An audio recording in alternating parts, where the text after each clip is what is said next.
24वें खाने के लिए बचा हुआ आधा गोदाम भी डाल दिया जाए।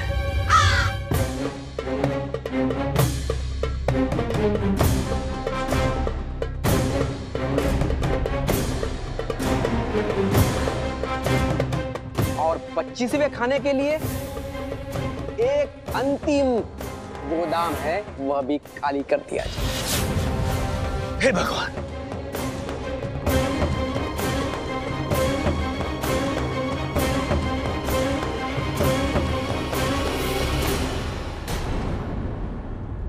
महाराज, ये 25वें खाने के लिए अपना जो आखिरी गोदाम था वो भी खाली हो चुका है। 26वें खाने के लिए 3,35,54,432 दाने की आवश्यकता और होगी। और 27वें खाने के लिए 6,71,08,864 दाने। 28वें के लिए 13,42,17,728 और 29वें खाने के लिए 26,84,35,456 दाने। 30वें खाने के लिए 53,68,70,912 दाने मात्र। मुंशी जी, आसपास के समस्त राज्यों से चावल क्रय करके लाइए, हम सब ले लेंगे। पैसा बोलता है। स्वामी, थोड़ा शांत होकर के सोचिए। इन सभी राज्यों के चावल ही नहीं, संपूर्ण भारत के चावल, अपितु पूर्ण भारतवर्ष के अगले 10 वर्षों के चावल की उपज को भी क्रय कर लिया जाए तो भी 38वें खाने तक भी शायद ही पहुंच पाए। 26 खाने फिर भी शेष रहेंगे। आपकी संपूर्ण संपत्ति भी इतना चावल क्रय करने में सक्षम नहीं है प्रभु। हे भगवान, 32वें खाने तक पहुंचते पहुंचते आप स्वयं भिक्षुक हो जाएंगे। भगवान की कृपा। इसमें भगवान की क्या कृपा है मुंशी जी? आप कहना क्या चाह रहे हैं? हम किसी भी कीमत पे पराजय स्वीकार नहीं कर सकते। प्रभु, अभी तो और सुनिए। 32वें खाने तक पहुंचते पहुंचते 2,14,83,648 दाने और 35वें खाने के लिए 1 खरब से कहीं अधिक। 38वें खाने के लिए 10 खरब, 41वें खाने के लिए 1 नील और 48वें खाने के लिए 1 पद्म से कहीं अधिक चावल की आवश्यकता होगी। प्रभु, 51वें खाने के लिए 1 शंख चावल, 58वें खाने के लिए महाशंख। तत्पश्चात गणित की सारी गणनाएं समाप्त हो जाती है प्रभु। फिर 64वें खाने तक पहुंचेंगे कैसे? ये अब समझ में आया। प्रभु, बहुत देर से समझे। मैंने कितना समझाने का प्रयत्न किया, स्वामी सुनिए, पर आपने एक नहीं सुना। सब भगवान की कृपा है मुंशी जी। हे भगवान, ये सब कृपा पंडित रामाकृष्ण पर क्यों, हम पर क्यों नहीं?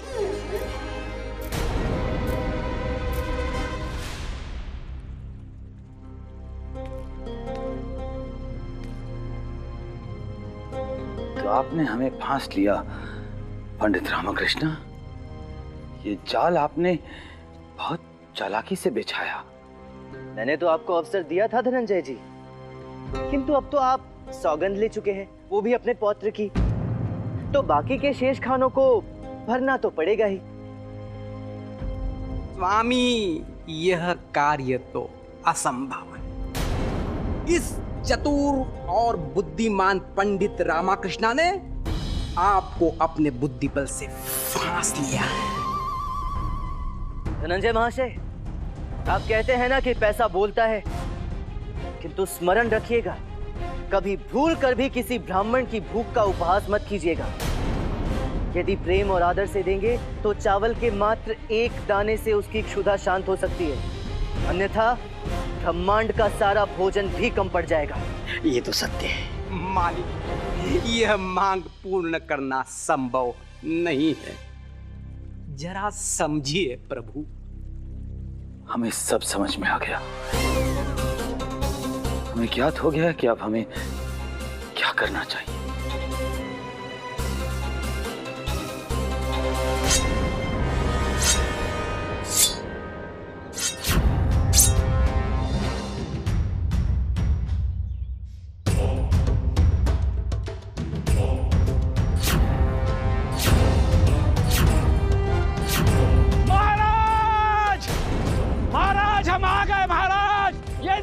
किनको लेके आए हैं? महामंत्री जी, महाराज, क्या आप भी वही देख रहे हैं जो हम देख रहे हैं? जी जी महाराज। ये देखिए हम किनको लेके आए हैं। देखिए महाराज,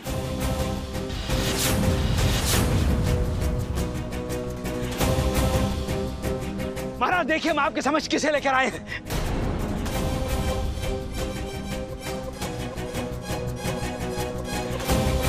बोलिए, जो महाराज को कहना कहिए कहिए। क्षमा महाराज, घोर पाप हो गया हमसे। श्री श्री कृष्ण देव राय जी, बहुत बड़ी भूल हो गई हमसे। हम तो अब आपसे क्षमा मांगने योग्य भी नहीं रहे। तो आपका हृदय बहुत विशाल है, आप हमें क्षमा कर दीजिए। हमें पश्चाताप है, क्षमा कर दीजिए महाराज। धनंजय महोदय, आप मां काली के अपराधी हैं, क्षमा के पात्र नहीं है। हम मां के समक्ष भी अपना अपराध स्वीकार करते हैं।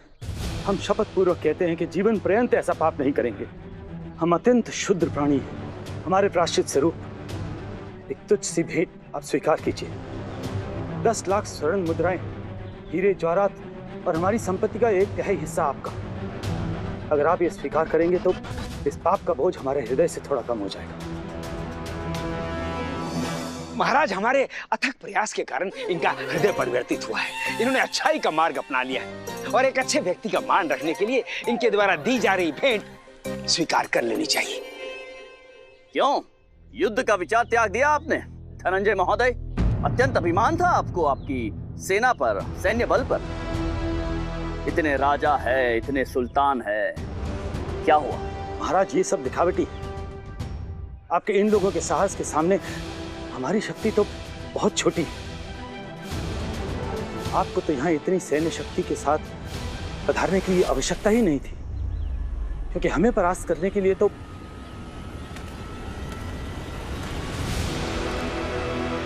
आपके विजयनगर साम्राज्य की शान, बुद्धिमान, जिससे शीश पे है मां काली का वरदान, पंडित रामकृष्ण ही काफी है। हमारे योगदान को भूल गए। मेरी आपसे विनती है महाराज कि धनंजय जी को क्षमा कर दें और हम मां के आभूषण लेकर वापस निकल पड़ते हैं। पंडित रामकृष्ण, हमें तो विश्वास नहीं हो रहा है कि आप हमसे आग्रह कर रहे हैं कि हम इन्हें क्षमा कर दें। महाराज, जिनके नेत्र पश्चाताप से खुल जाते हैं, उनके हृदय में ग्लानि और क्षमा के अतिरिक्त और कुछ नहीं रहता। धनंजय जी को अपनी भूल स्वीकार है और ये हृदय से प्रायश्चित कर रहे हैं।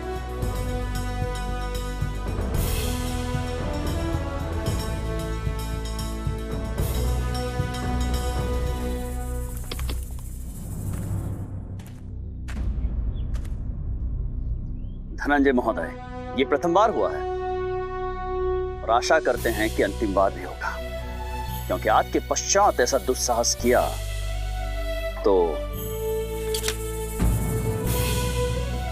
ये तलवार मयान में नहीं जाएगी।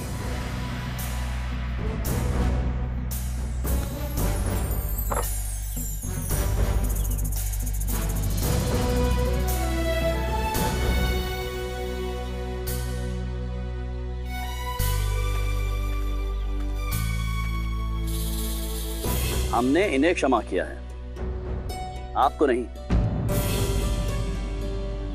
आपको दंड देना अभी शेष है।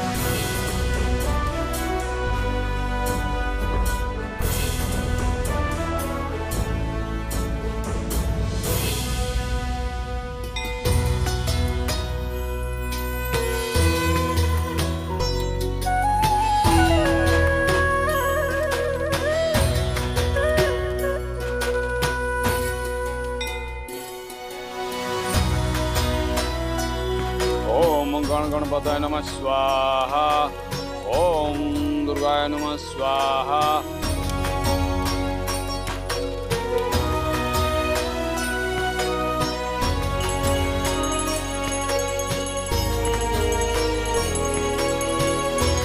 माँ, तुम्हारा श्रृंगार पुनः प्राप्त हो गया, युद्ध टल गया, विजयनगर का सम्मान पुनर्स्थापित हो गया, मेरा जीवन सफल हो गया। माँ, इसी प्रकार अपनी कृपा दृष्टि बनाए रखना।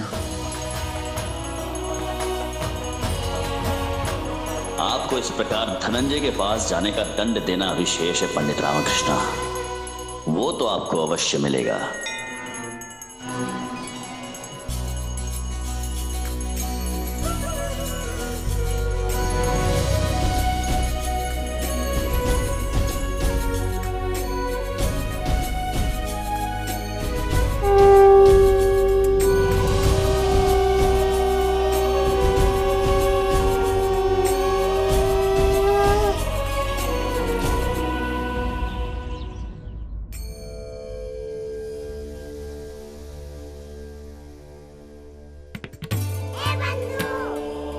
माँ के आभूषण पुनः प्राप्त हो गए रामा।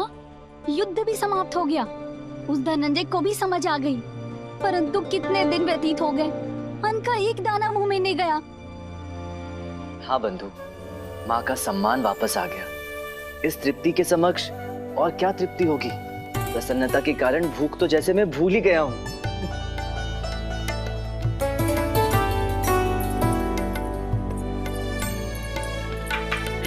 देखिए कौन आए। कौन? महाराज। पंडित रामकृष्ण, आपको क्या प्रतीत हुआ कि हम आपके दंड के विषय में भूल गए हैं? नहीं नहीं महाराज। आप यहाँ हमारे निकट बैठिए पहले। जी जी महाराज। यहाँ नहीं, यहाँ। वहाँ? शीघ्र। जी महाराज।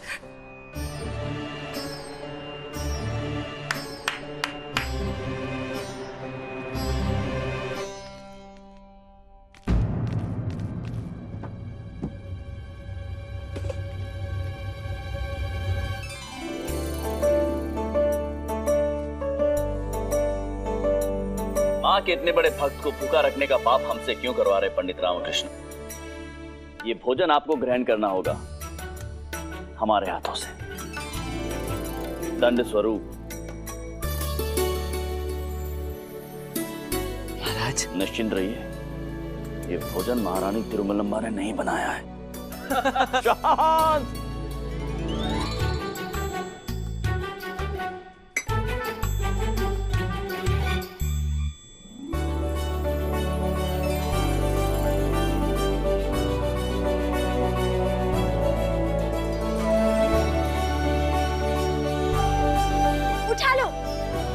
क्या उठा लूं शारदा? पायसम उठा लो और खुद खा लो। महाराज के हाथ से ही खाते रहेंगे क्या?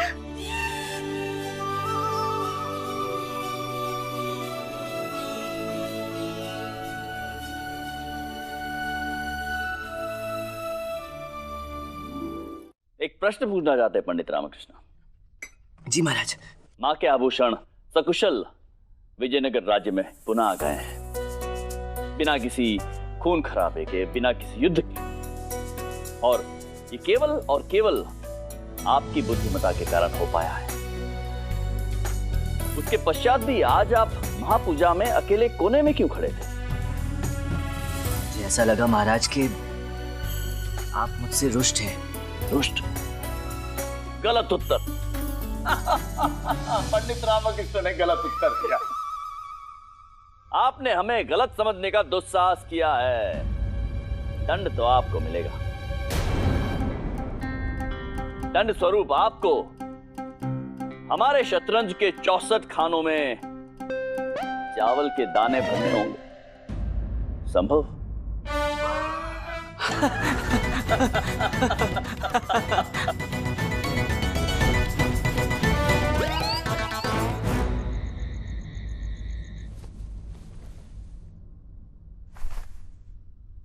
हे देवी माँ, हम सब पर अपनी कृपा सदैव बनाए रखना। मेरी कृपा तो सदा तुम पर रहती है रामा। माँ, माँ, यहाँ वहाँ क्या देख रहे हो रामा? मैं तुम्हारे हृदय में हूँ, अपने मन में झांक कर देखो।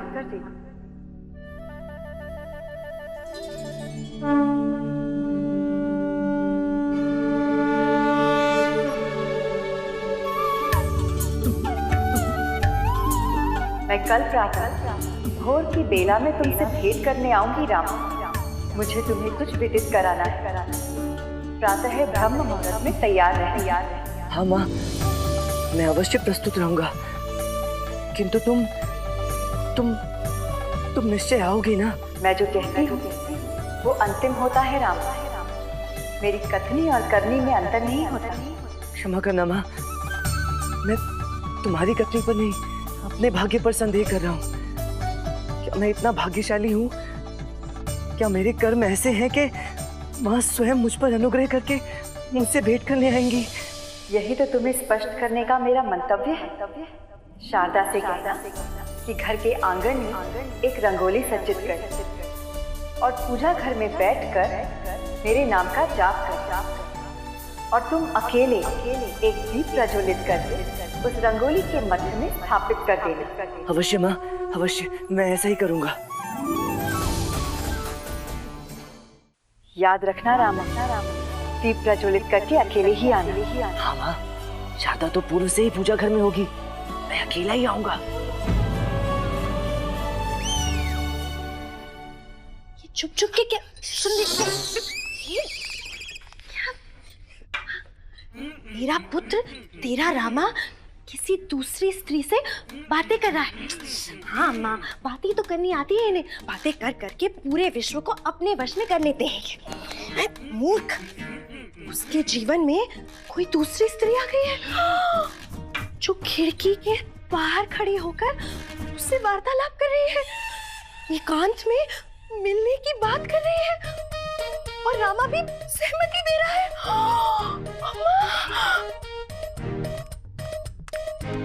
मेरा जीवन सफल हो जाएगा।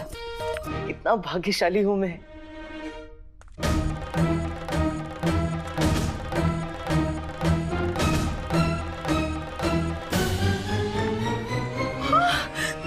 देखो कैसे मुस्कुरा मुस्कुरा के प्रसन्न हो रहे हैं। उठा लो। क्या हुआ? किसे उठा लूं? अच्छा दूध लाओ। नहीं, उनसे कह रहे, हे भगवान हमें उठा लो।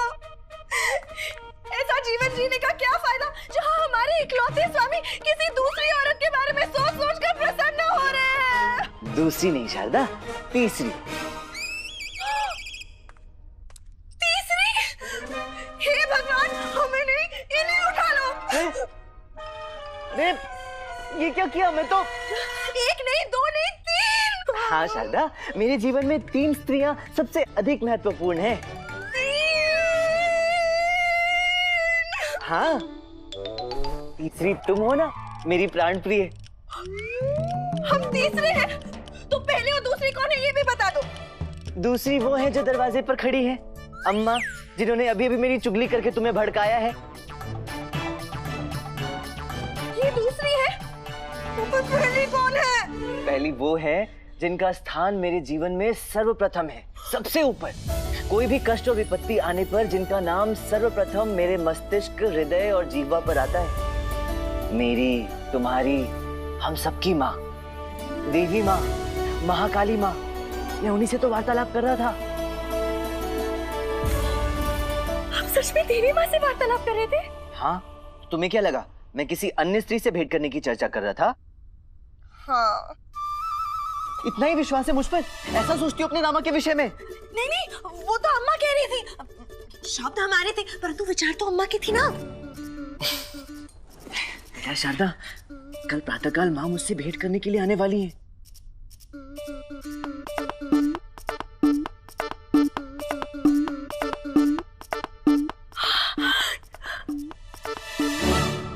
आप हमारे साथ उपहास तो नहीं कर रहे ना?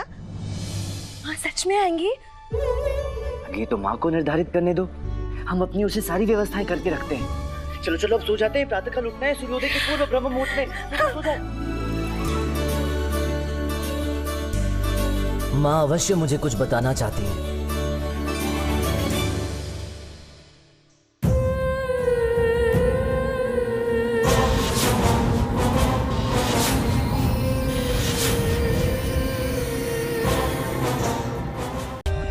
For more updates, subscribe to our channel, click the show links and enjoy watching the videos.